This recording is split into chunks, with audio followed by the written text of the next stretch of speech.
कर्णाय विद्महे कोटिरक्षाय धीमहि तन्नो गणपतिः प्रचोदयात्।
परम पूज्य स्वामी जी महाराज की जय। श्रीमद् भागवत महापुराण की जय।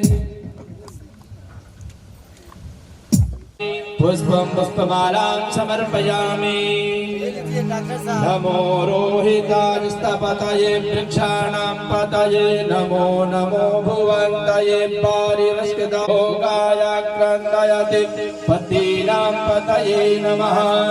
पुष्पं पुष्पमालां समर्पयामि। धूपमाग्भूर्भुवस्वा ॐ व्यासाय नमः विष्णुरूपाय नमः। गुरुर्ब्रह्मा गुरुर्विष्णु गुरुर्देवो महेश्वरा गुरुसाक्षात् परब्रह्मास्मै श्री गुरुवे नमः।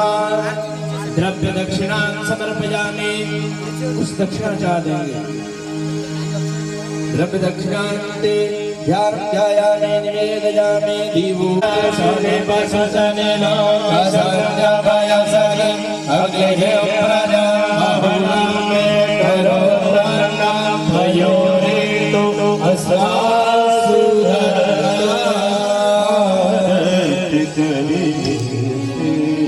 गुरुरे श्री श्री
जगत रामानुजाचार्य पद्मपाल स्वामी जी महाराज की जय। देखिए, परम सौभाग्य हमारा आपका है और महाराज जी ने कल उसको सिद्ध भी कर दिया था कि हमको आपको गंगा स्नान करने के लिए प्रयाग नहीं जाना है, काशी नहीं जाना है, और यहाँ पर सारे तीर्थ और सारे देवता आ गए। चूंकि शास्त्रों में प्रमाण भी मिलता है कि दैवाधीनम जगत सर्वम मंत्राधीनम तु देवता ते मंत्रा ब्राह्मणाधीना तस्मात् ब्राह्मण देवता। सारा संसार देवताओं के अधीन है, वो देवता मंत्र के अधीन है, और वो मंत्र ब्राह्मण के अधीन है। और वैष्णव ब्राह्मण यदि शास्त्रों का वाचन करे, पुराणों की कथा का श्रवण कराए, तो हमारा आपका परम सौभाग्य हो जाता है। विष्णु भगवान ने माने विष्णु सहस्त्र नाम में वैष्णव के स्वरूप में भी किया गया।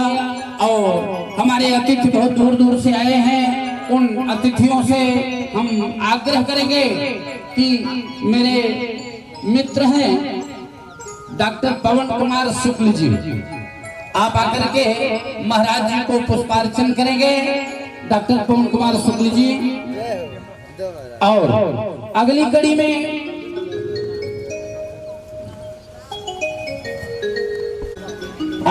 में हम श्री शेष कांत शुक्ल जी रास्ते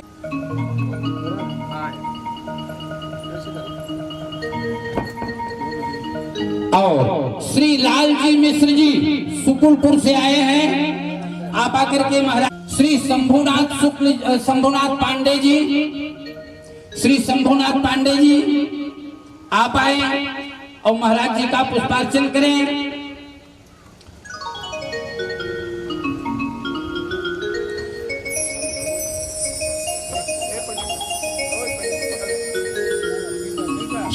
श्री संतोष मिश्र जी सुकुलपुर से आए हैं। संतोष मिश्र जी सुकुलपुर से आए हैं। आप भी आकर के महाराज जी का पुष्पार्चन करें।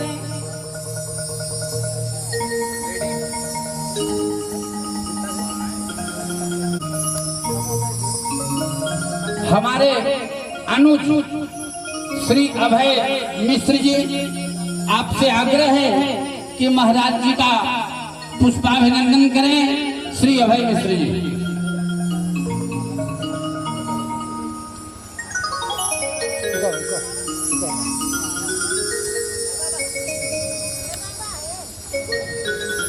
राजीव पांडे जी जो प्रयाग से आए हैं, आप आकर के महाराज जी का पुष्पार्चन करें। आओ। श्री राकेश शुक्ल जी, श्री राकेश शुक्ल जी का पुष्पार्चन करें।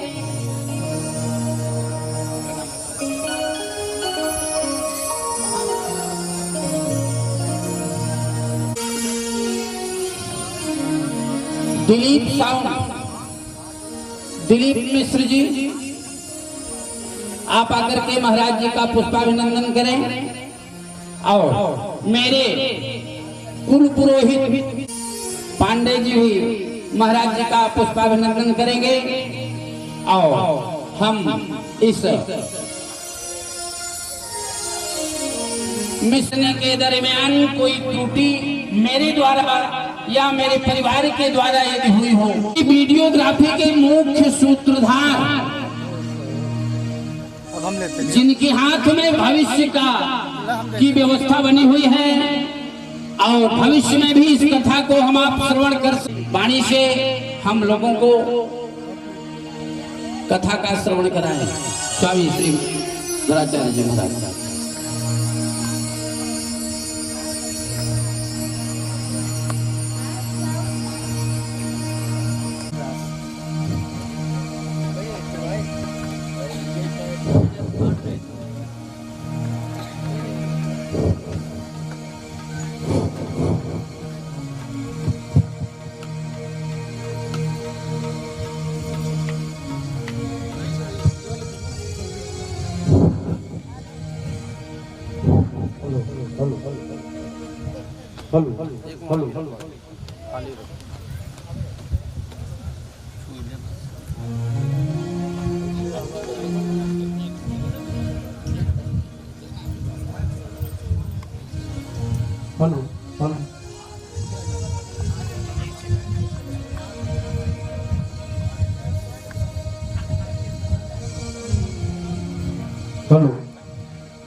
अखिल दुरित पुंज ध्वंसनम देह भाजम भव जल निधि पाते पावनम पावनानाम परम पुरुष धाम प्रापकम स्वाश्रदानम यतिपति पद पद्मं श्रेयसे संश्रयामि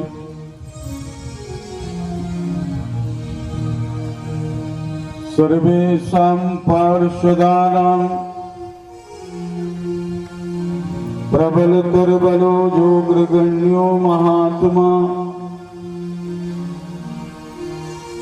यस्य ज्ञानांगवक्त्र प्रमुख सुरगणां धारयन्त्याशमूर्धनाम् विश्वक्सेनोरुतेजा हर विमुख गणान् मर्देन सर्वदेशे लोकानां सौ। और फिर कथा गंगा में गोता लगाने का अवसर प्राप्त किया। श्री कृष्ण गोविंद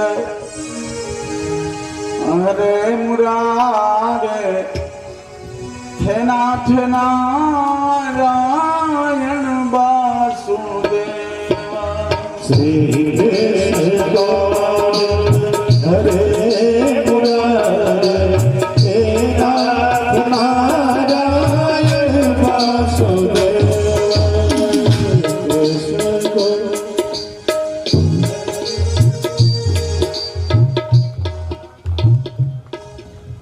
शायद हमसे भूल हुई कि आपका नाम लेने के लिए आपको हमने कहा। सामाजिक परिवेश में कथा के पहले संकीर्तन का विधान है और किसी मंडल में भी नाम न ले, मुझे संस्मरण आया एक गांव में कोई व्यक्ति मर गया था। उसको 4 लोग चिट्ठी पर लेकर के जा रहे थे सीतामढ़ी और सभी लोग कह रहे थे राम नाम सत्य है, गोविंद नाम सत्य है, गोपाल नाम सत्य है। लेकिन जो व्यक्ति लेटा था वो नहीं बोल रहा था। मेरी तरह कोई महात्मा मिल गए। उन्होंने पूछा, महाराज बांधो, आप लोग तो बोल रहे हो, ये क्यों नहीं बोल रहे हैं? बोले, महाराज जो नहीं बोल रहे हैं वो दुनिया में नहीं है। जो नहीं बोल रहे हैं वो दुनिया में। हमारा मतलब यह है, ये संज्ञा आपको न मिले, भगवान करेंगे। इसलिए जरूर अपना अड़ोसी पड़ोसी के सामने खोलते हैं, स्पर्धा प्रतिद्वंदता में खोलते हैं, तो भगवान की कथा में खोलने से परहेज नहीं करना चाहिए। श्री कृष्ण गोविंद हरे मुरारे, हे नाथ नारायण वासुदेव, नाथ नारायण वासुदेवा। श्री कृष्ण गोविंद हरे मुरारे, हे नाथ नारायण वासुदेवा, हे नाथ नारायण वासुदेवा, हे लक्ष्मी नारायण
सखा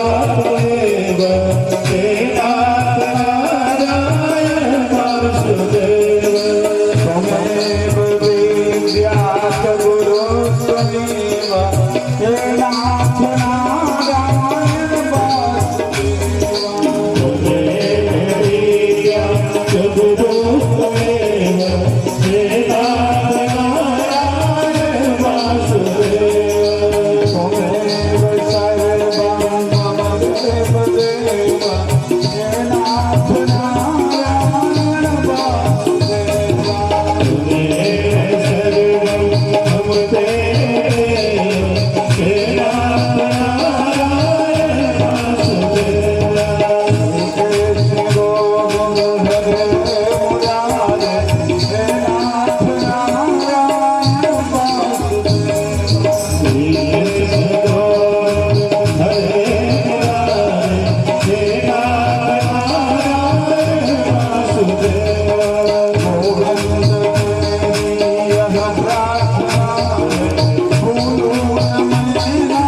भुवन पावनी भगवान की। राजा परीक्षित से सुखदेव जी ने कहा, मैं मध्याह्न काल की आराधना करके आता हूं, आप सभी देवताओं का आवाहन करके विराजो, मैं भागवत सुनाऊंगा।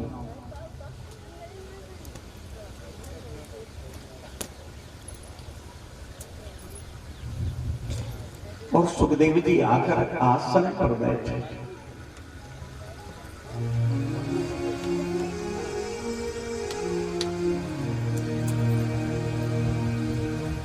इतनी देवियां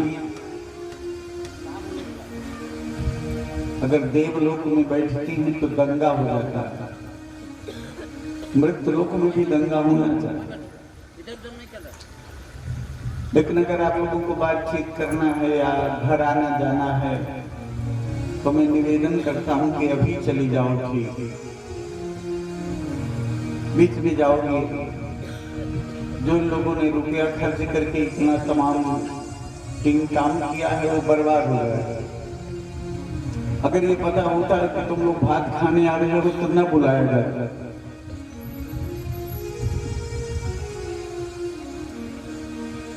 लेकिन अब दोबारा हमको सावधान न करना पड़ेगा, क्योंकि इस मंडली से व्यवधान देखो, इतने पुरुष इतने देश से आए हैं, विभिन्न गांवों से आए हैं, कोई डिस्टर्बेंस नहीं।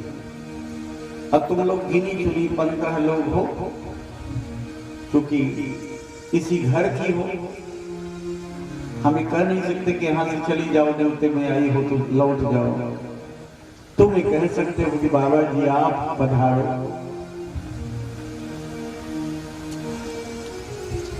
इसलिए इस संदर्भ में थोड़ा आयोजक को भी सहयोग करना चाहिए। किसी के कार्यक्रम में जा रहा है, हम लोग सहयोग करते हैं। सारी दोपहरी भले पंखी हाँक करके दोपहरी बिताएं, लेकिन कभी डिस्टर्ब नहीं करते आए।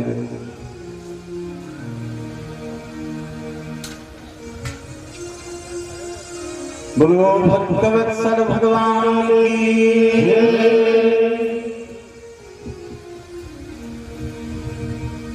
सुखदेव जी महाराज पधारे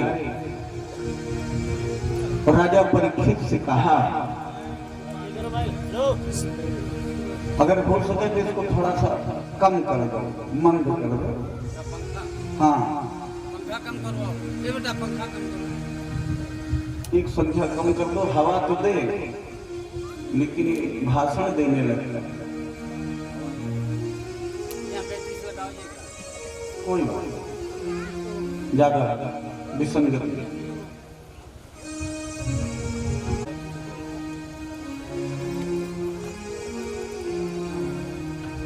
अतः पृच्छामि सांसिद्धिं योगिनां परमो गुरुः पुरुषस्य यत् कार्यं म्रियमाणस्य सर्वथा।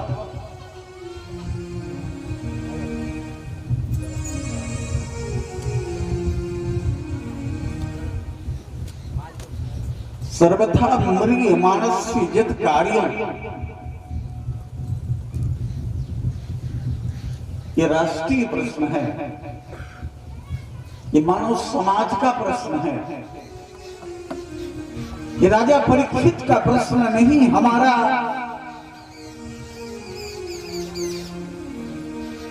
मर्त्यावतारी मानवों का प्रश्न है। भगवान, मैं आपसे पूछना चाहता हूं, हे योगियों के गुरु, हे सिद्धियों के दाता, पुरुषस्य यत् कार्यं म्रियमाणस्य सर्वथा। जब मानव मृत्यु के बहुत करीब पहुंच जाए, मरणासन्न हो जाए, तब उसको क्या करना चाहिए?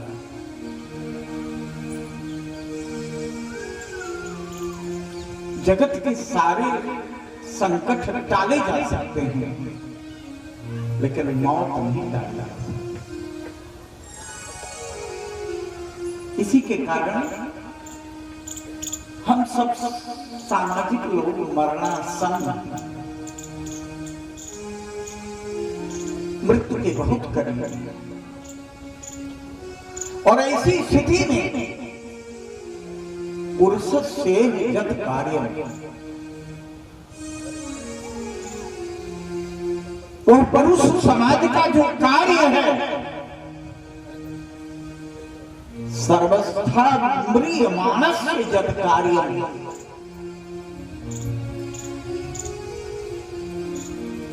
क्या स्मरण करना चाहिए, क्या ध्यान करना चाहिए, क्या जप करना चाहिए और क्या नहीं करना चाहिए।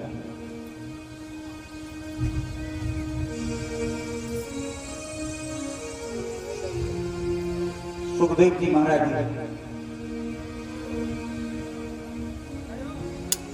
कल्याणकारी एक मार्ग को तय करते हैं।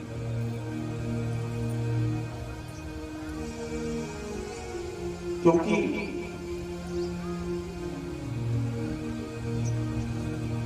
मरणासन्न होने के बाद एक पल का भी भरोसा नहीं है, श्वास कब निकल जाए। ऐसी स्थिति में सत्संग ही एक ऐसी औषधि है, सत्संग ही एक ऐसी दवा है जो भाव भेषज बन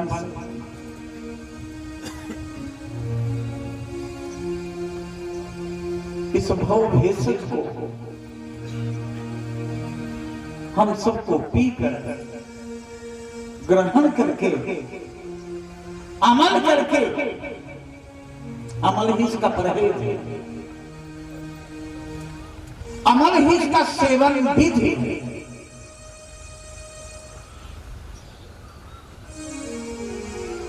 ये कथा सबसे पहले 4 श्लोकों में भगवान ने ब्रह्मा जी को सुनाया है।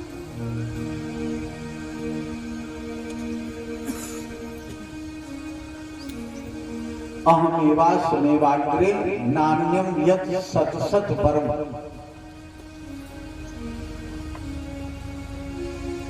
भगवान ने ब्रह्मा जी से कहा कि देखो,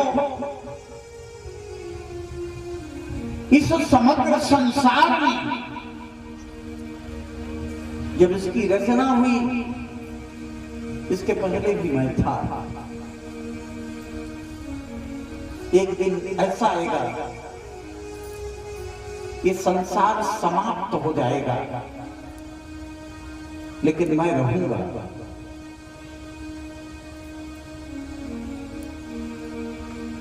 संसार के पहले भी मैं था, संसार के बाद भी मैं रहूंगा। जब आप लोग कोई नहीं रहोगे तब भी मैं रहूंगा। लेकिन यो वशिष्य तो सोच में हम संसार के बाद अगर कोई बचता है तो मैं ही बचता।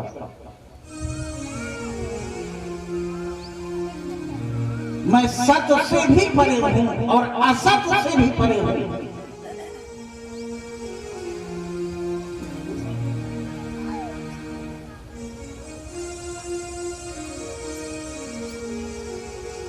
मेरे चरणों का ध्यान करके बड़े बड़े अमलात्मा, विमलात्मा, हंस परमहंस परिव्राजकों की परंपरा पर अपने जीवन को चलाने वाले लोग सुमरण मुक्त्वा कलेवरम,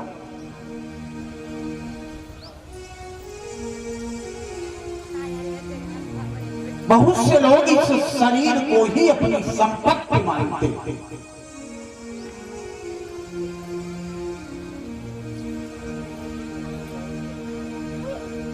शरीर ही मेरा धन है।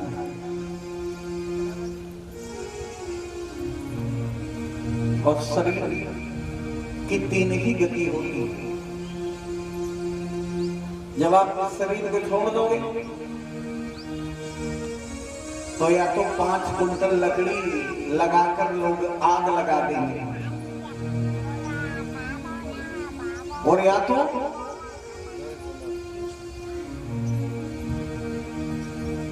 जल में डाल देंगे, कोई जानवर खाकर लैट्रिन कर देगा, और या खोद कर गाड़ देंगे, इसमें कीड़े ही कीड़े पड़ जाएंगे, एक कृमि रूप ही हो जाएगा।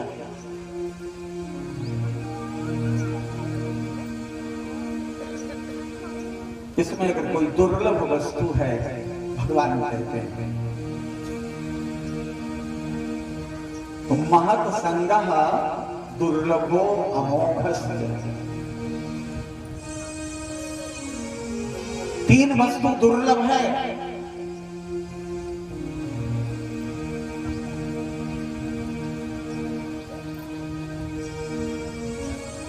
मनुष्य का जन्म दुर्लभ है,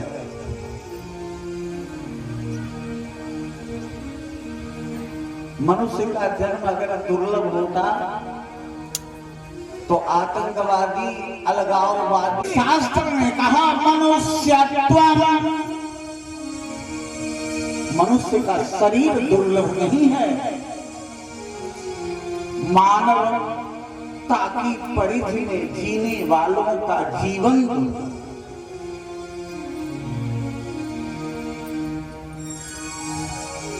मुमुक्षुत्वम्, यही दूसरा जो सब्जेक्ट है, मुमुक्षुत्व। कितने लोग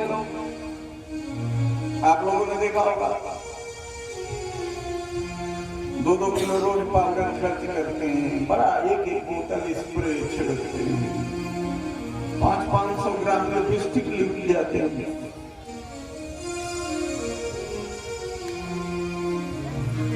इसको सजाने के लगता है लोग इसकी कीमत नहीं पहचानते। मेरा मानना है इसीलिए तीसरा दुर्लभता का विषय है महापुरुष संत्रय।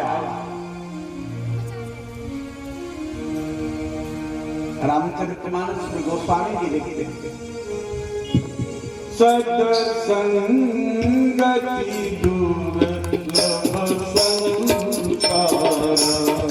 सत्संगति दुर्लभ संसार, सत्संगति दुर्लभ संसार, सत्संगति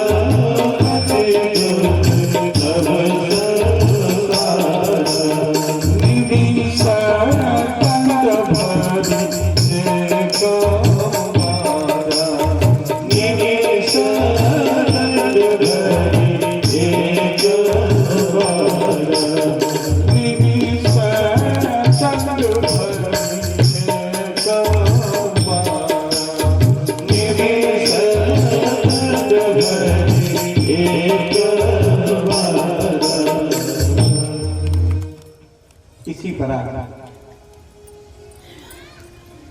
एक चिंतन वृक्ष की जोड़ना है भागवत जी का संदेश। सबसे पहले सुखदेव जी महाराज कहते हैं कि मैं 10 कथा को सुनाऊंगा। अत्र सर्गो विसर्गस्य स्थानं पोषण मुदयः मन्वन्तरेषां कथा निरोधो मुक्तिराश्रयः।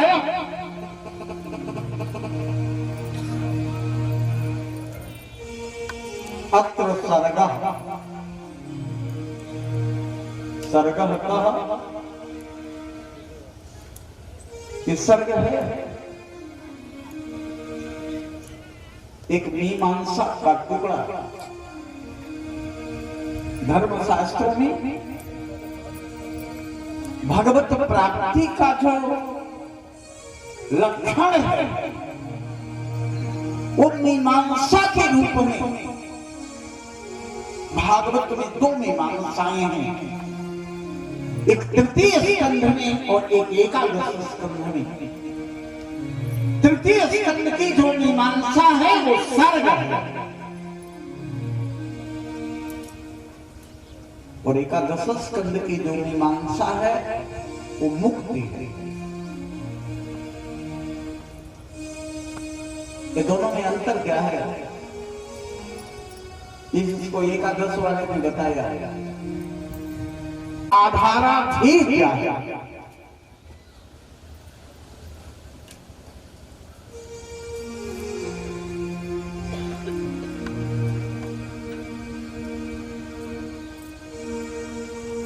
और मनुष्य शरीर प्राप्त करने के बाद इसमें कीमती सामान क्या है?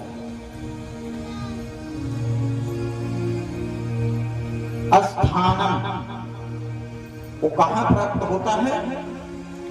आधार। आधार क्या है? भूगोल, खगोल, पोषण।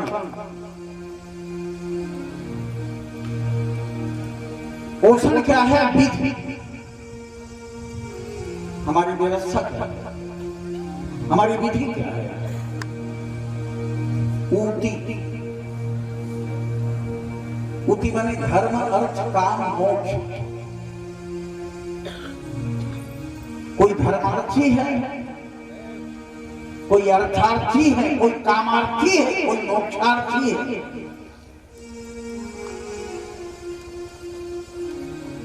इसका अभिलक्षण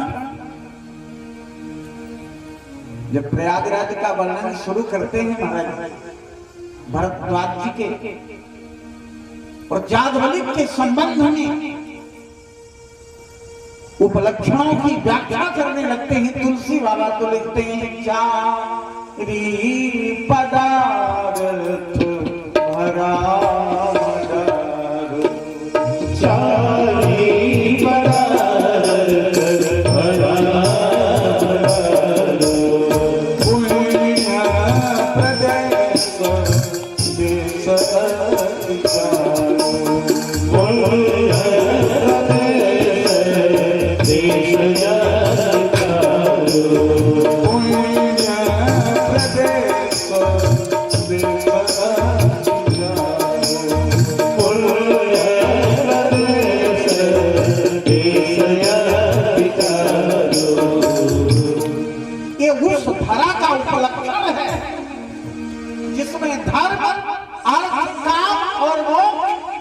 चारों पुरुषार्थ का तन में विराजमान हो वो पुण्य प्रदेश है और अति चारु बहुत सुंदर।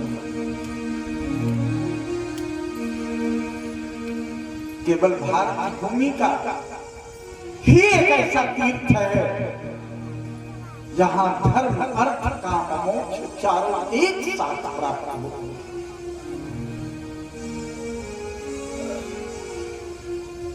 इसलिए देश अति चार्य।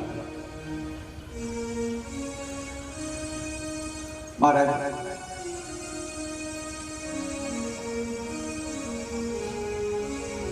इन 200 लक्षणों में ऊती के बाद मनवंतर है कि हमारे देश के पहले मनु महाराज स्वयंभू मनु, फिर उत्तम मनु, फिर तामस मनु, फिर स्वरोचिष मनु। इसी क्रम में 7वें मनु है वैवस्वत मनु जो इस समय भोग जिनके हम सब भोग। इसके बाद भी 7 और आगे होंगे जिसमें से सावर्णी, देव सावर्णी, इंद्र सावर्णी, सूर्य सावर्णी, रुद्र सावर्णी और विष्णु सावर्णी।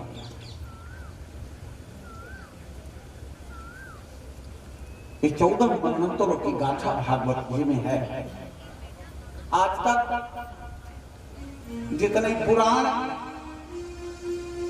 18 पुराण हैं। भागवत जी में अगर 18,000 श्लोक है तो पद्म पुराण में 55,000 स्कंद पुराण में 80,000 श्लोक, महाभारत में 1,00,000 श्लोक, लेकिन 14 मनवंतर की कथा नहीं। इसीलिए भागवत जी को महापुराण माना।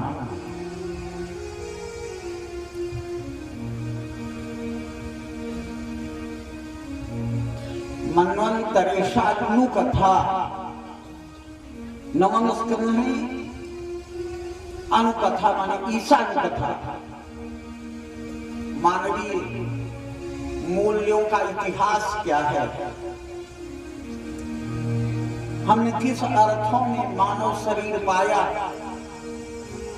और जो इस हमारे इतिहास में मानव शरीर पाए उनका जीवन कैसा था, इसी को अनुकथा था। और इसके बाद निरोधा। निरोध क्या है? दशम स्कंध में हमारी जो इंद्रियां हैं ये सब भोग के लिए लालायित हैं।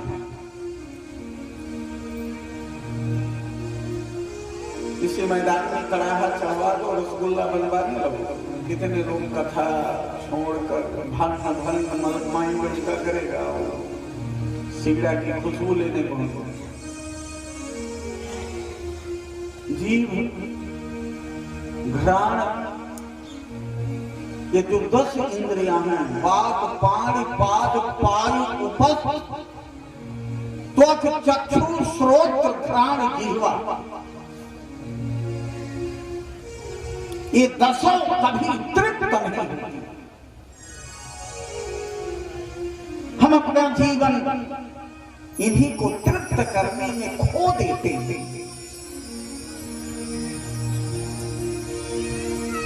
लेकिन कभी तृप्त नहीं हुए।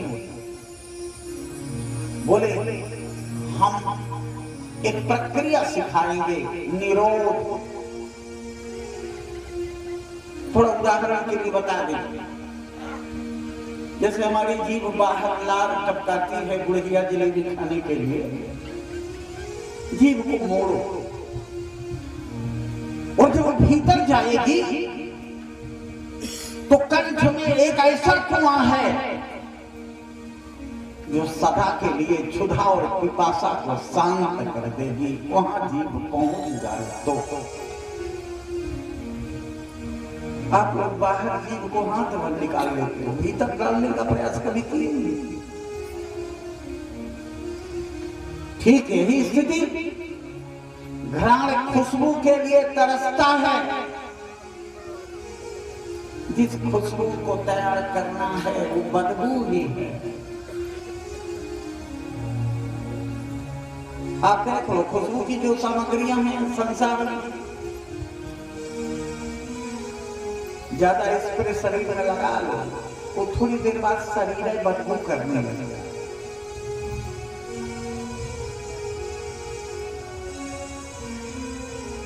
लेकिन घ्राण के अंदर एक ऐसा सुगंध साम्राज्य है, अगर इसको बाहर से खुशबू लेना बंद कर दो, भीतर से खुशबू लेने लगो तो 8 दल का कमल ब्रह्मांड में खिलता है। इसकी खुशबू जब उतर जाएगी घ्राण में तो फिर बाहर की खुशबू अच्छी नहीं लगेगी। ठीक है, स्थिति आंखों की है। आंखें भी बाहर देखती हैं, जो थोड़ा सुंदर लगते हैं उनके चेहरे को बार बार देखती हैं आंखें। इन आंखों को समझाओ, भीतर तो सौंदर्य की खान है।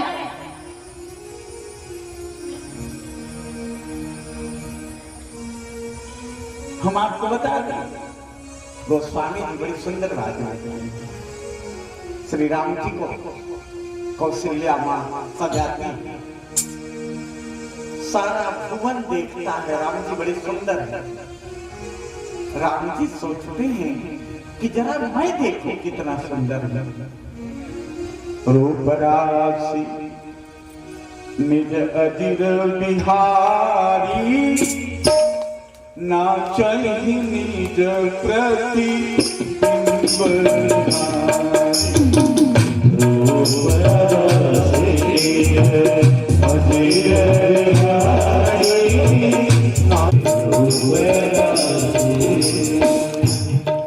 कितना सौंदर्य है, उसको देखकर परमात्मा स्वयं नाचने लगता है।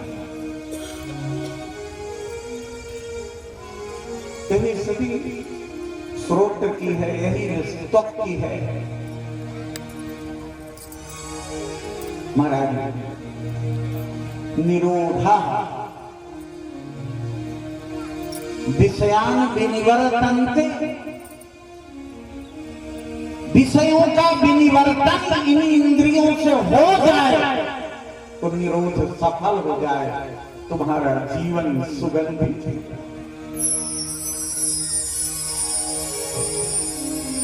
मुक्तिराश्रय, एकादश स्कंध में मुक्ति है और द्वादश स्कंध में आश्रय। हम कथा का प्रारंभ किए थे महाभारत से। थोड़ा मुड़ के देखो पीछे। भगवान जब पांडवों के दूत बनकर आए और 5 गांव देने का सिफारिश किया, तो दुर्योधन ने कहा देखो रिश्तेदारी में जाए तो ज्यादा पंचायत इंस्पेक्टर न बनना चाहिए। 4 भाई जहां रह रहे हैं वहां आप पंचायत करने जाओगे तो 2 आपका सपोर्ट करेंगे और 2 विरोधी होंगे। इसलिए रिश्तेदारी में जाए तो रसगुल्ला रसमलाई जो कुछ मिले खूब छाने और इसके बाद अपना बैग उठावे। पंचायत नहीं करना। दुर्योधन ने कहा जैसे आप पांडवों के रिश्तेदार वैसे मेरे रिश्तेदार, आप राजभवन के अंदर प्रवेश करो, स्वादिष्ट पकवान खाओ, चलते बनो। भगवान न्याय विद है। भगवान कहते हैं देखो दुर्योधन भाई, द्विषद अन्नम न भोक्तव्यम द्विषन्नम नैव भोजयेत्। जिसका मन मुटाव होता है समाज में सबसे पहले उसका खानदान टूटता है।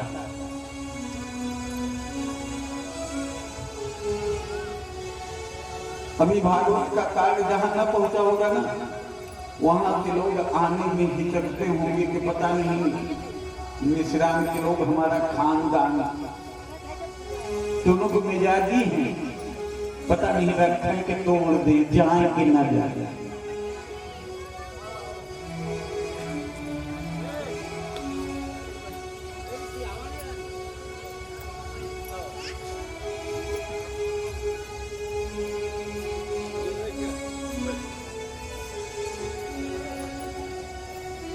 जब कभी वृत्ति छेदन करने का अन्न, ब्रह्म हत्या करने वाले का अन्न, गो हत्या करने वाले का अन्न, मदिरा पीने वाले का अन्न,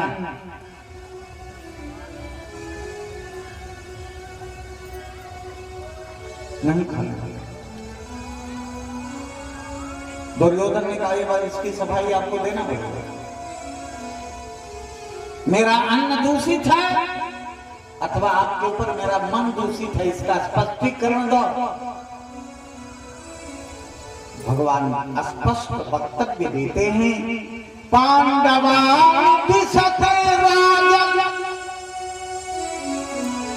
पांडवों से तू द्वेष करता है कि नहीं? ओ मम प्राणा हि पांडवा, तो पांडव से द्वेष करता है और पांडव हमारे प्राण हैं। अगर हमारा पंचभूत निष्ठ शरीर है तो पांडव प्राण है, अगर पांडव पंच तत्व है तो हम प्राण हैं।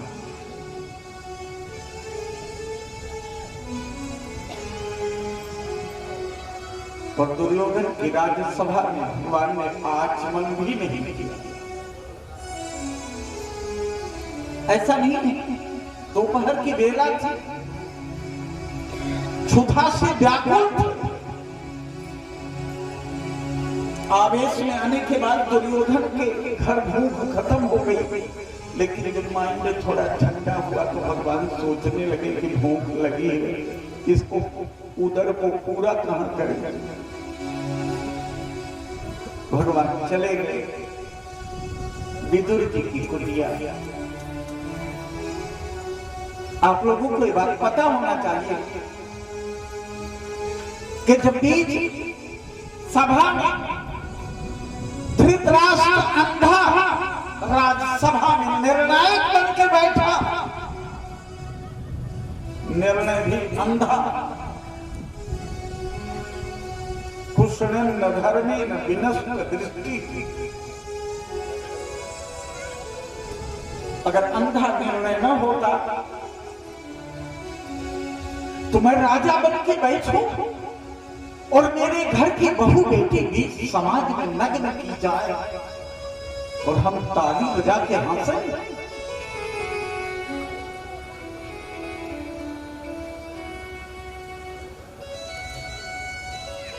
उसी दिन अंधे का निर्णय अंधा हो गया था जब अपने अनुज पुत्रों को 5 गांव की जीविका देने से मना कर दिया और अपने अनुज पुत्र वधु को भी सभा में नग्न करने की अनुमति पर ताकत कर दी।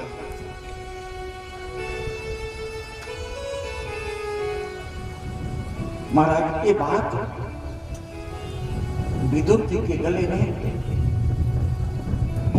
विदुर जी ने स्पष्ट कह दिया कि हस्तिनापुर धर्मज्ञ लोगों का नहीं रहा। दुर्योधन ने कहा आप बड़े नीतिवान हो, बड़े धर्मज्ञ हो,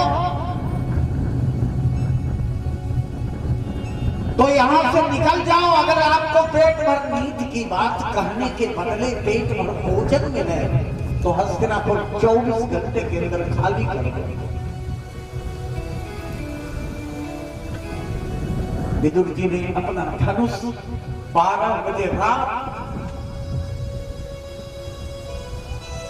हस्तिनापुर के राजद्वार पर उड़ता के दोनों हाथ जोड़ के प्रणाम किया और सुलभा पत्नी से कहा कि हस्तिनापुर का एक चम्मच भी लेकर नहीं चलना है, वस्त्र उतारो, केले के पंखी को अपने शरीर अपनी मर्यादा को ढक करके 12 बजे रात पति पत्नी दोनों गंगा उतर गए।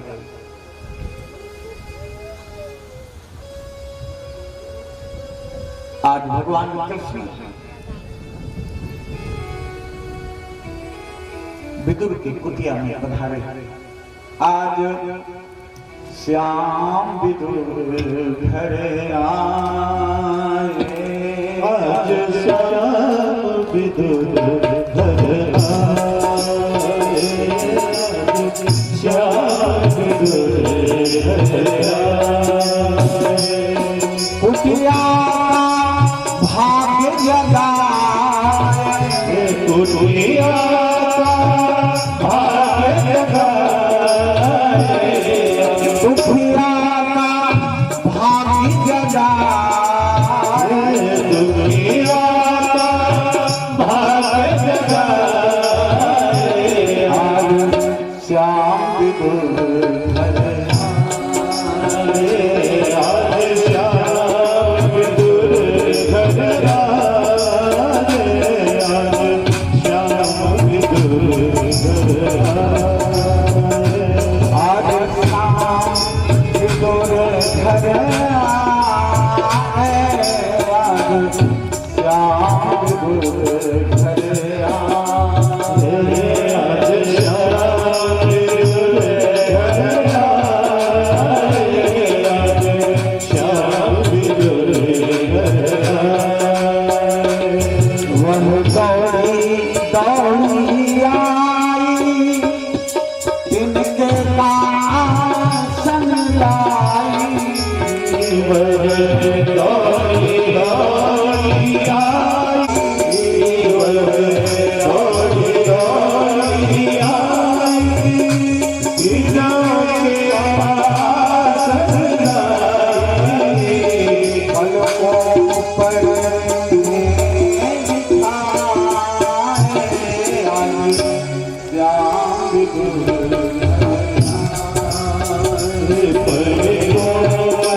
विदुर जी को बहुत साल का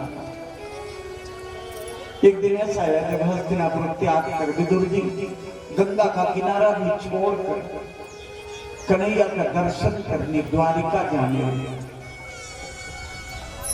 उधर भगवान अपना धाम छोड़ दिए। जब द्वारिका से स्वधाम पधारे श्री कृष्ण, उद्धव जी चरण पकड़ के रोने लगे। तुम तो यास्यसि गोविंद भक्तकार्यं विधाय च मदहृदये महती चिंता तां श्रुत्वा सुखमावह। हे प्रभु, आप तो अपने भक्तों का काम करके चलते ही रहिए, आपके भक्तों का क्या हुआ? इस गंभीर प्रश्न के उत्तर में भगवान अधीर हो गए। और भगवान ने कहा उद्धव से, स्वकीयम यद भवेत् तेजः तच्च भागवते दधात्। मैं अपने तेज को संग सत्संग की संगोष्ठी भागवत धर्म में विहित करके जा रहा हूं। जो भागवत धर्म का उपदेश सुनेगा उसको मेरे मिलने का सुख मिलेगा। और भगवान चले गए। उद्धव जी को भी बड़ी बेचैनी होती है, मन नहीं लगता। सब कुछ त्याग के बद्रीनाथ चल के वहीं जीवन व्यतीत करूंगा, शेष जीवन ये समझ करके उद्धव जी भी चल गए। रास्ते में विदुर जी से मुलाकात होती है, दोनों महाभागवत मिलते हैं। उद्धव जी विदुर जी को बताते हैं कि भगवान को गए महीनों में इस संदेश सुनकर विदुर जी महाराज अश्रुपात बहाने लगे।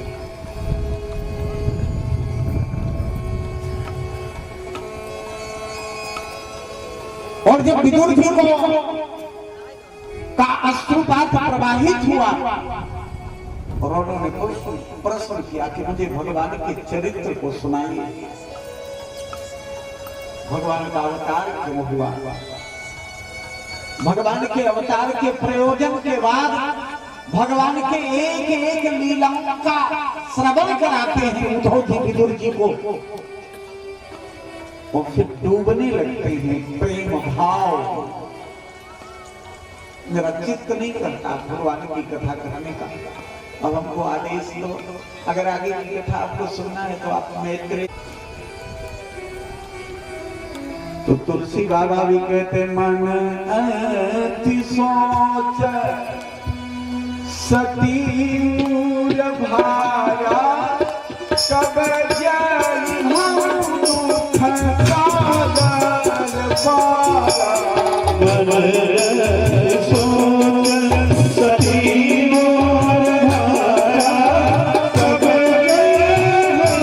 दुख सागर पारा।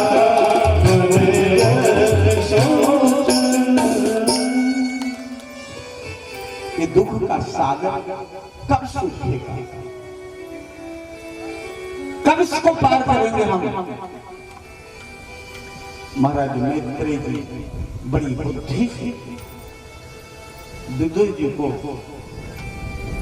भगवान के इस बात को बताते हैं कि कर्म 3 प्रकार का। आप भी देखिए, सुनिए। अशेष संक्लेश समं विधत्ते गुणानुभाग श्रवणं मुरारेः कुतः पुनः तच्चरणारविन्द गोविंदम पराग सेवा रतिरात्मलब्ध्वा। एक कर्म है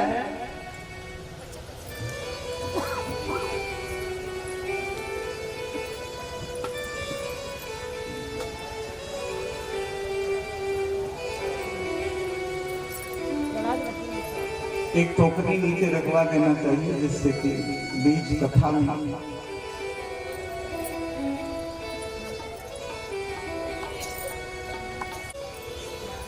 कर्म के 3 विपाकत्व हैं। आज सुबह जो हमने किया उसको अब फल पा रहे हैं। इसको कहते हैं क्रियमाण कर्म। अभी पिछले महीना जो हमने किया था वो अगले महीना तक में मिल जाएगा मुझे। इसको कहते हैं संचित कर्म। अगले जन्म में जो हमने किया था उस 100 जन्म के अंदर मुझे फल देगा, उसको कहते हैं प्रारब्ध कर्म। ये बड़ा कठिन होगा। सुखदेव जी महाराज कहते हैं कि मैत्रेय जी ने विदुर जी से कहा कि अशेष संक्लेश समम विधत्ते।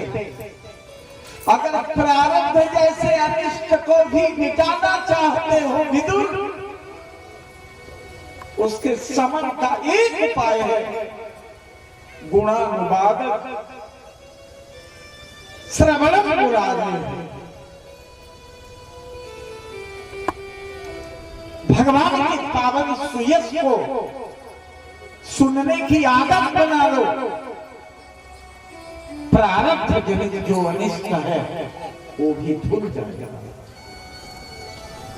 इसलिए कुतः पुनः तच्चरणारविंदम। जाने लो किन किन वस्तुओं में अपनी निष्ठा रखते हैं, फिर भगवान के पादारविंद को त्याग के और कहां जाए। पराग सेवा रतिरात्मलब्ध्वा।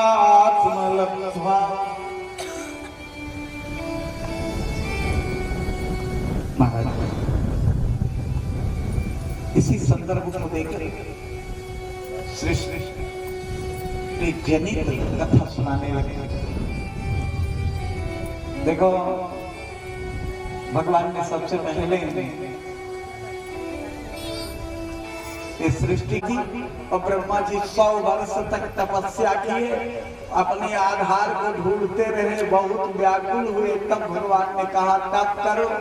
फिर रेचक कुंभक पूरक पूरक कुंभक रेचक प्राणायाम करके और ब्रह्मा जी ने भगवान की स्तुति की। भगवान बाराह प्रकट हुए और तब सृष्टि के आधार पृथ्वी को लाके स्थापित किया। राजा परीक्षित सुखदेव जी से पूछने लगे, महाराज ये कौन सी कथा है, ये पृथ्वी कहां गई? बोले कश्यप जी की 2 पत्नी हैं। वैकुंठ में एक बार सनकादिक गए थे दर्शन करने। जय विजय ने अनुमति नहीं दी तो सनकादिकों ने श्राप दे दिया। 3 जन्म राक्षसों के पैदा हुए। सतयुग में हिरण्याक्ष हिरण्यकश्यपु, त्रेता में रावण कुंभकर्ण और द्वापर में शिशुपाल दंतवत। ये ऐसे समझो। कश्यप महाराज की 2 पत्नी थी, दीति और अदिति। थी तो 16, लेकिन 2 की कथा मैं सुना। आप लोगों के भी 2 प्रकार की पत्नी होती। एक पत्नी परिवार के साथ जाते हुए इतना बड़ा पगड़ा बांध के अब उसको बांधवों के बीच में पत्नी बनाकर ले आते, वो धर्म पत्नी। समाज के लोग एक और पत्नी उसको बताना जरूरी नहीं है, वो जुगाड़ से मिलती है मार्केट में, उसको काम पत्नी रुपया वाली पाती। अच्छा कोई पूछे महाराज आपसे क्या मतलब, चाहे धर्म पत्नी हो चाहे काम पत्नी हो, थोड़ा सा मन लगाइए, दोनों में अंतर है। जो धर्म पत्नी है वो पति के अनुसार अपना जीवन चलाती है, और जो काम पत्नी है वो अपने अनुसार पति को चलाती है। दोनों का परिणाम क्या है?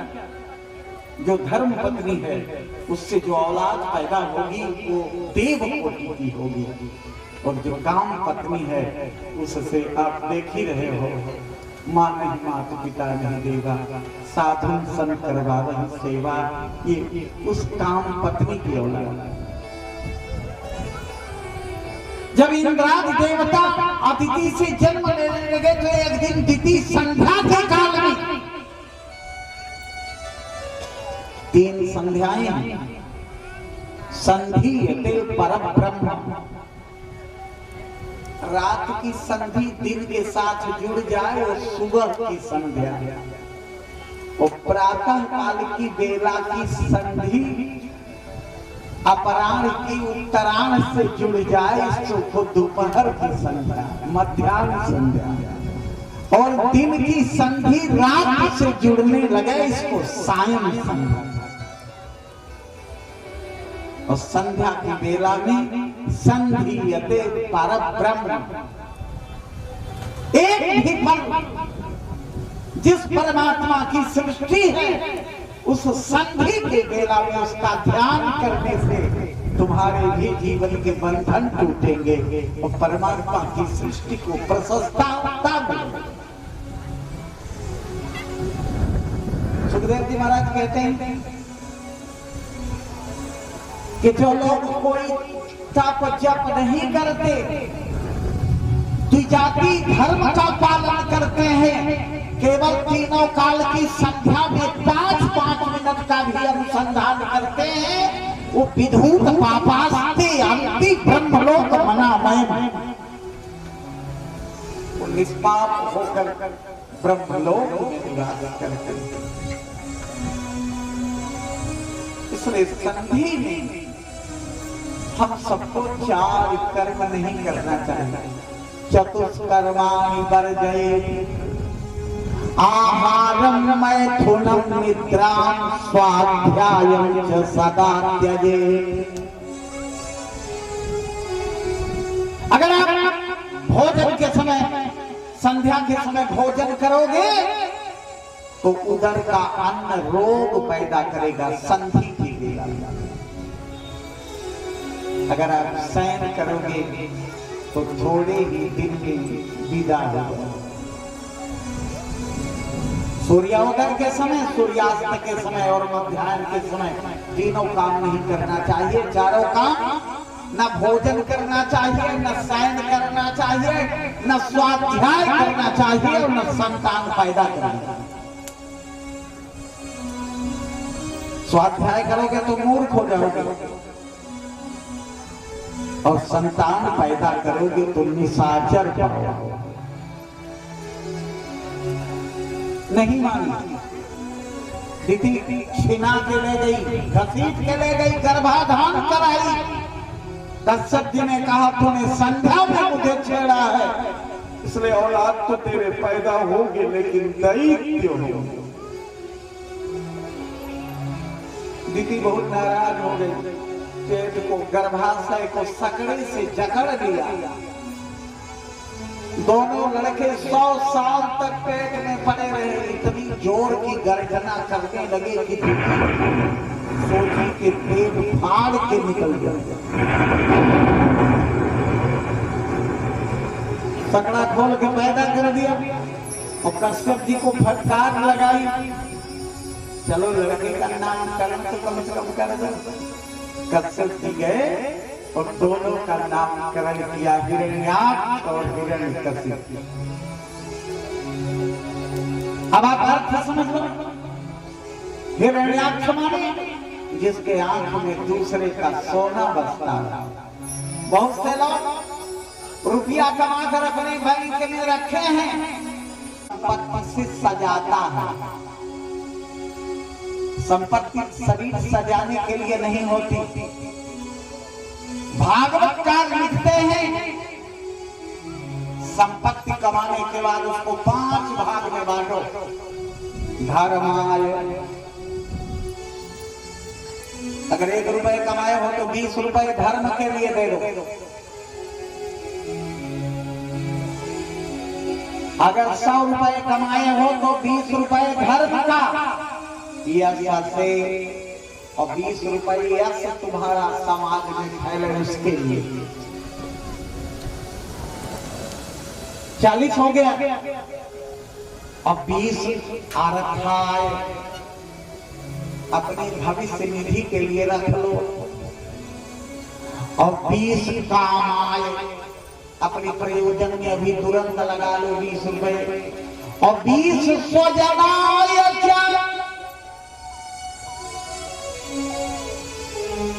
तुम्हारे भाई की बेटी की शादी नहीं हो रही है, समाज में कोई गरीब है उसका गुजारा नहीं हो रहा है, धीरे से उसको 20 रुपए दे। पंचधा विभजन वित्तम इह मूत्र च मुक्तते इहापि अमुत्रापि, लोक में भी और परलोक में भी दोनों साथ में।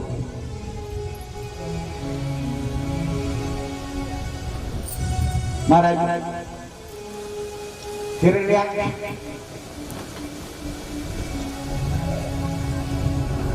पृथ्वी को चुरा करके सूतल लोक ले जाकर छिपाया, लैट्रिन की दीवाली बनाया उसने, दीवार 4 दीवारी। भगवान ने कहा चिंता मत करो, भगवान सुअर का अवतार लिए और 4 दीवारिये खा गए, और भगवान ने पृथ्वी का उद्धार करके लाके जल पर स्थापित किया और सृष्टि रचना करने का आदेश दे दिया। स्वयं उससे 27 दिन बड़े 28वें दिन उसका वध कर पृथ्वी स्थापित करके भगवान ने ब्रह्मा जी को आदेश दिया, लो सृष्टि की रचना करो।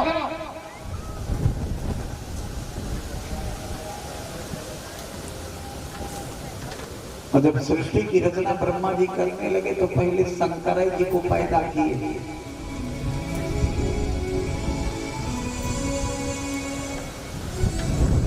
अपनी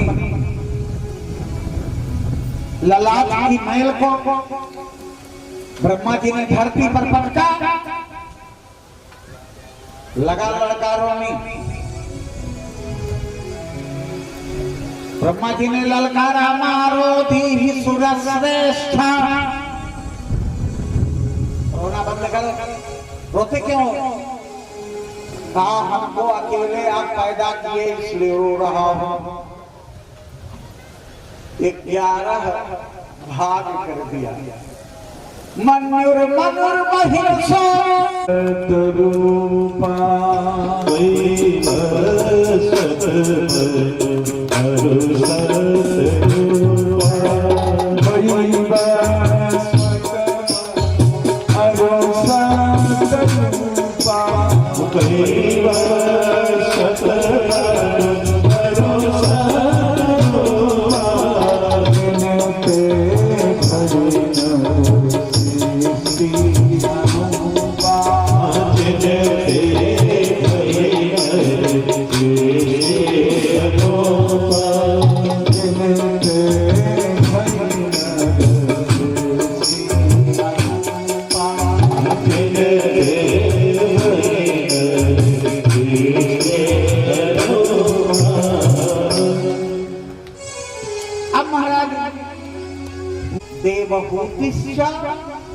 प्रसूति रीति विश्रुता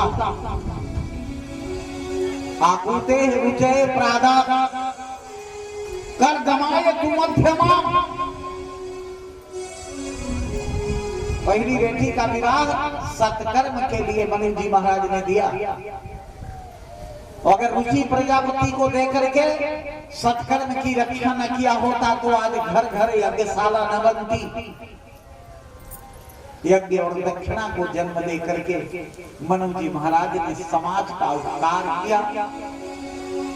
आज इतने समाज सेवी लोग, कितने राजनीति लोग कहते हैं कि पंडित जी लोग मनुवादी हैं। देखो इनकी मूर्खता।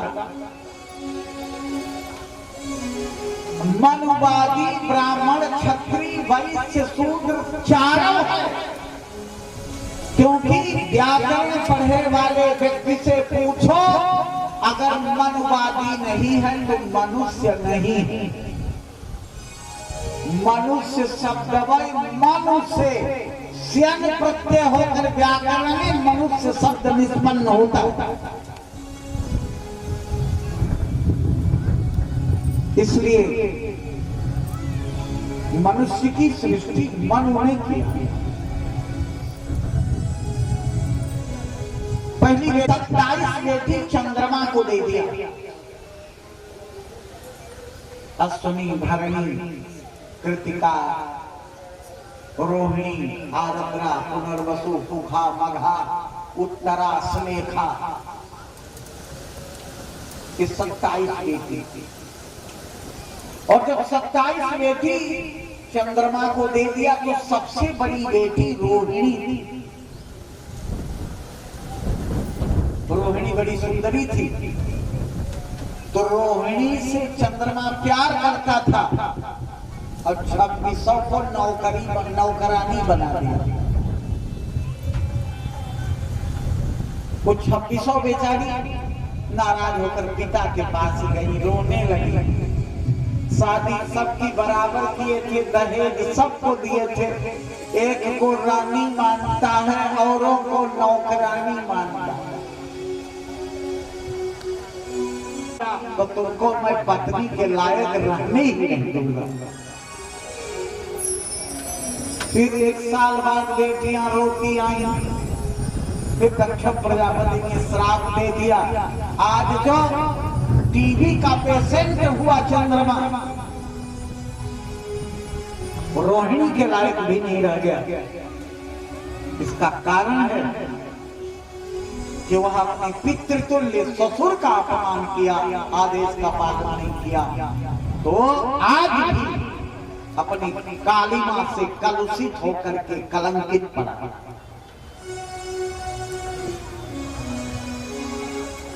इसके बाद 10 बेटी धर्म को दे दिया।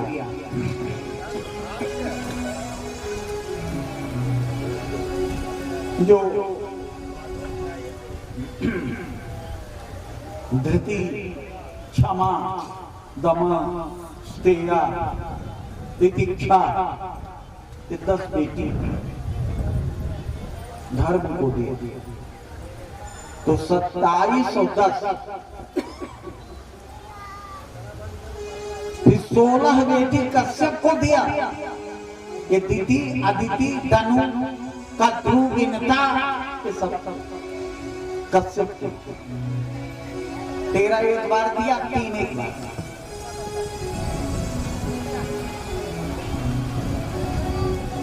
और फिर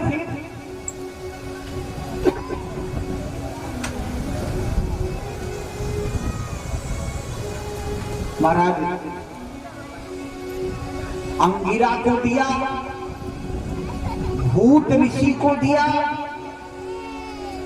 पितरों को दिया, और एक बेटी शिव जी को दिया। शंकर जी को जो बेटी मिली दक्ष से, उसकी प्रशंसा शंकर जी जीवन भर करते। कहते धन्य सती पावनमति तोरी, सती पावनमति तोरी, सती पावनमति तोरी, सती पावनमति तोरी, रघुपति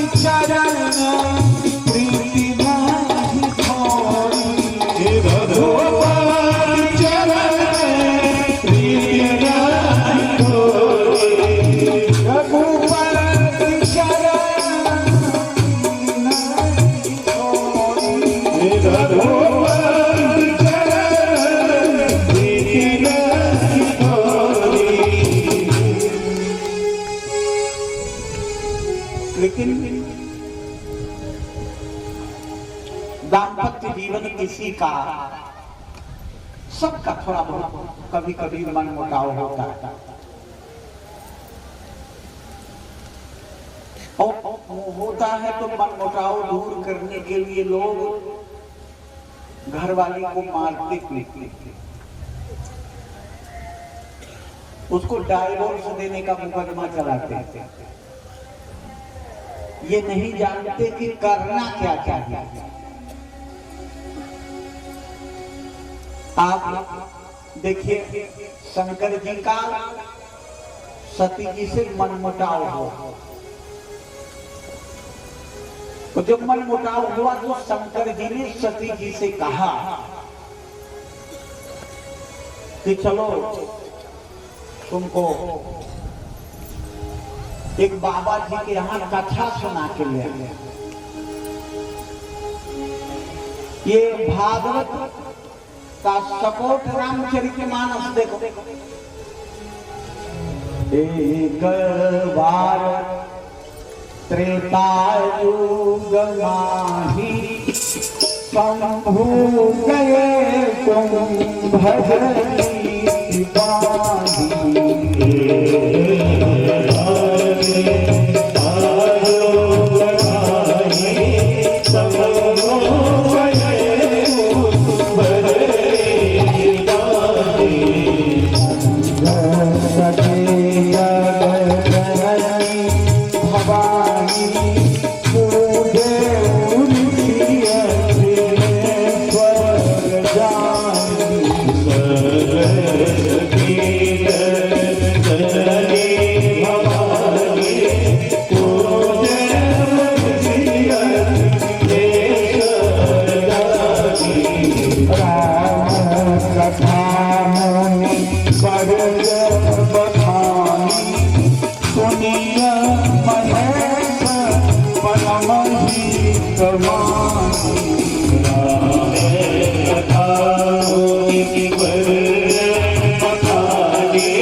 अच्छा,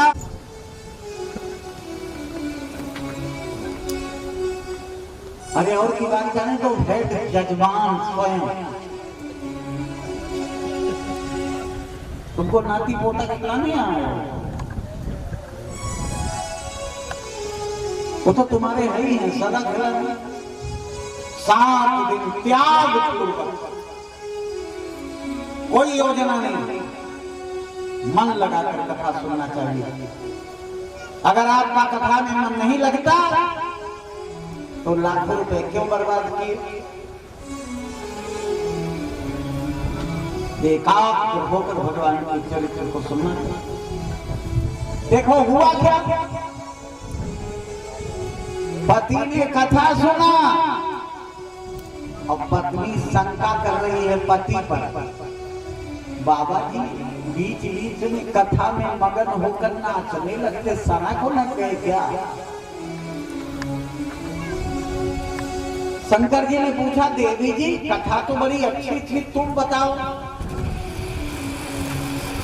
पत्नी ने कहा कि अच्छी तो तब होती जब सुनी होती।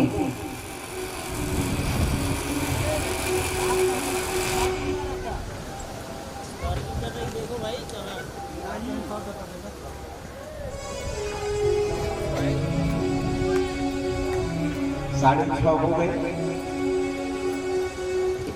10-5 मिनट में 2-4 बंदे पढ़ने वाली हैं।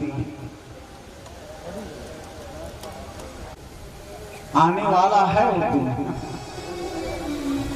बोलो भारत भगवान की।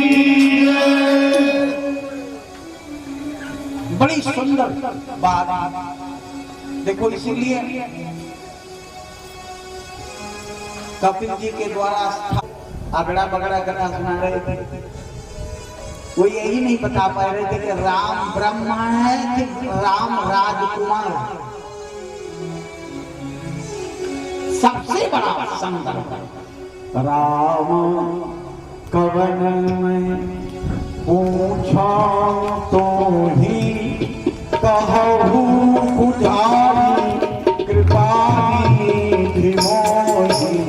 राम कवन में पूछा तो ही कहूँ पुजारी कृपाली धीमोही।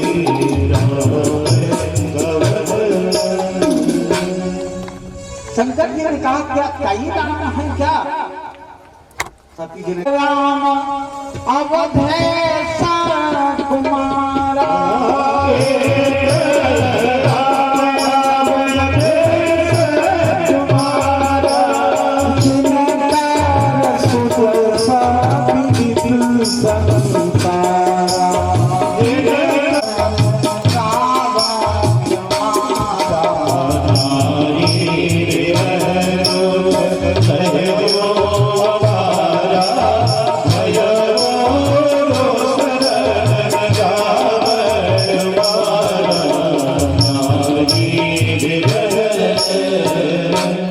रावण ने उनकी पत्नी चुरा लिया। अखिल सो की देह हरि भोई नर जिन्हें न जानत वेद।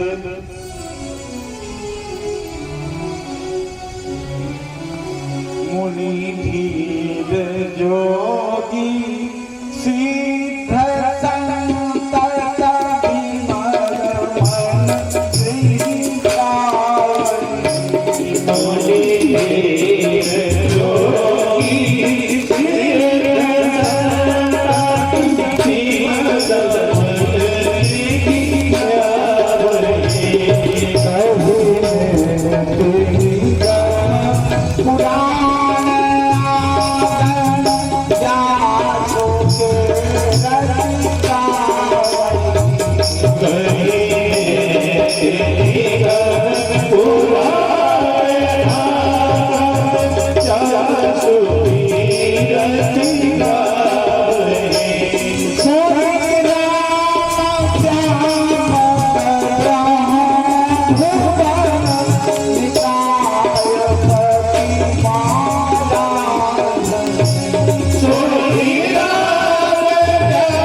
सती जी परीक्षा प्राप्त करी और राम जी की परीक्षा।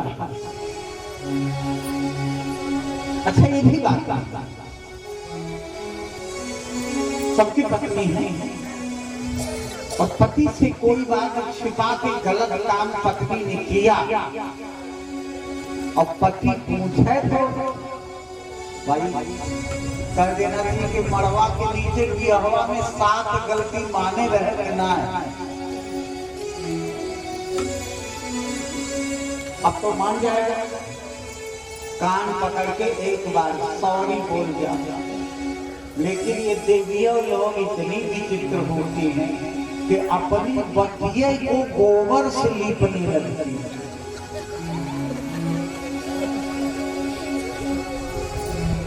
मैं नहीं कर रहा, आप देखो रामायण पढ़ो। सती जी गई शंकर जी के पास और सीता बन के परीक्षा ली। शंकर जी ने पूछा, गई महेश समीप तब हंसी पूछी कुशलात लीन परीक्षा कवन विधि कहो सत्य स्वभाव। सती जी साफ झूठ कछु न परीक्षा लीन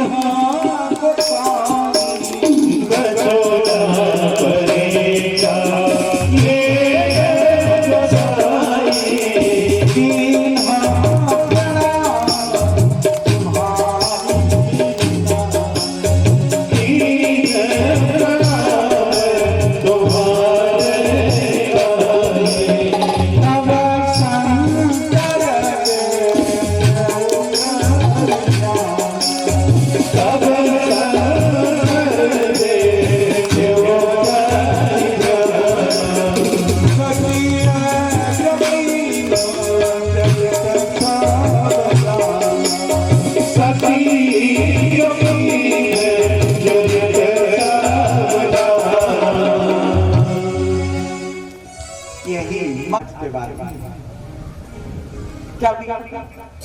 सती जी ने कहा नहीं, कहो तो गंगा उठाए। 87,000 वर्ष तक आंख मूंद लिए और जब आंख खोले सामंजस्य, डाइवोर्स का मुकदमा नहीं हो सकता था क्या उसमें? लेकिन बाद सहानुभूति भोला बाबा की और सती जी माई के जाने को तैयार होती हैं और ये प्रलय का ढंग है। महारानी सती जी नहीं मानती और अंत में सती जी चली जाती हैं और दक्ष के अपमान के बाद सती जी शरीर त्याग देती। तब चित चढ़े तो शंकर कहे पति अपमान समुझ उर गए। भगवती सती का शरीर त्याग हुआ।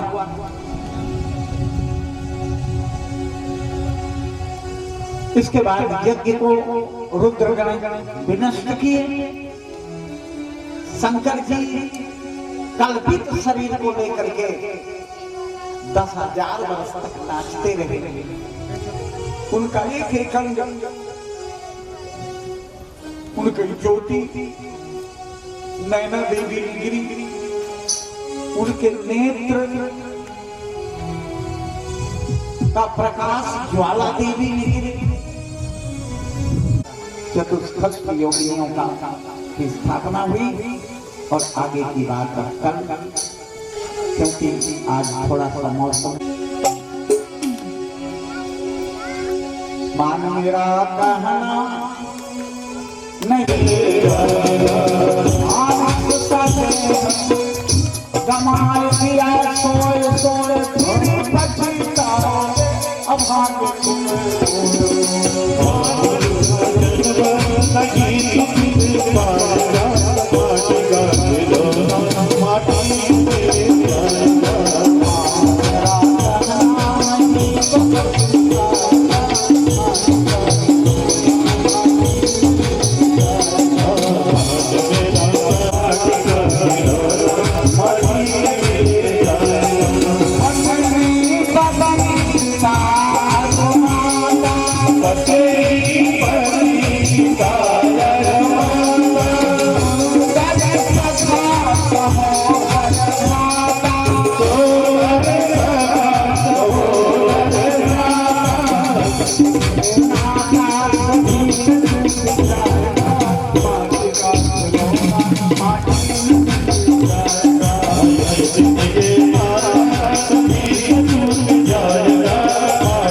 जलेन शीतलीकरणं पुष्पैः देवाङ्गनं नारार्दित्याङ्कराणाम् आयतनमान् भवति अग्निर्वापामायतनाम् आयतनमान् भवति योऽग्निरायतनं वेद आयतनमान् भवति आपो वा अग्निरायतनाम् आयतनमान् भवति एवं वेद यूपामायतनं वेद आयतनमान् भवति वायुर्वापामायतनाम् आयतनमान् भवति योनं वेद आयतनमान् भवति आपो वै वायुरायतनाम् आयतनमान् भवति एवं वेद योपामायतनं वेद आयतनमान् भवति असो वै प्रतिपन्नमायतनाम् आयतनमान् तपसायतनाम् आयतनमान् भवति एवं वेद योपामायतनं वेद आयतनमान् भवति चन्द्रमा वा अपामायतनाम् आयतनमान् भवति एवं वेद योपामायतनं वेद आयतनमान् भवति यो नक्षत्राणामायतनं वेद आयतनमान् भवति आपो वै नक्षत्राणामायतनाम् आयतनमान् भवति एवं वेद योपामायतनं वेद आयतनमान् भवति पर्जन्या वापामायतनाम् आयतनमान् भवति यः पर्जन्यस्यायतनं वेद आयतनमान् भवति आपो वै पर्जन्यायतनं प्रत्येव तिष्ठति हरि ओम शांति शांति शांति मंत्रपुष्पांजलिं समर्पयामि। देखिए बड़े ही सौभाग्य से ये कथा के आज तीसरे सोपान का परिसमापन हुआ है। आए हुए सब जल की भी व्यवस्था की गई है। थोड़ा सा कृपा महाराज जी यहाँ बैठे हैं, अगर कोई इनका दर्शन आशीष चाहता है तो प्रधान पीठ के पास आकर के आ सकते हैं, कोई बाध्यता नहीं। बैठे बैठे अपने स्थान पे बैठ जाए, जहाँ पे बैठे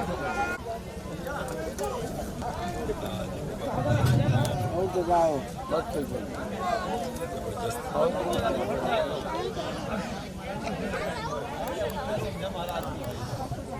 आप सभी का परम सौभाग्य है जो आप सभी श्रीमद् भागवत आ रहे हैं।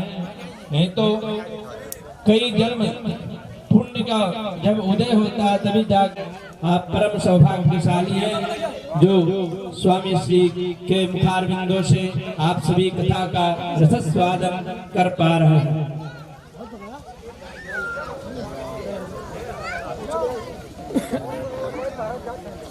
ये अभी उनको प्रसाद मिला? सुमन एक कभी दो एक कभी सबको एक कभी से ए लड़के बैठ जाओ जवन बात है जो बात वो नहीं बात करता है चलो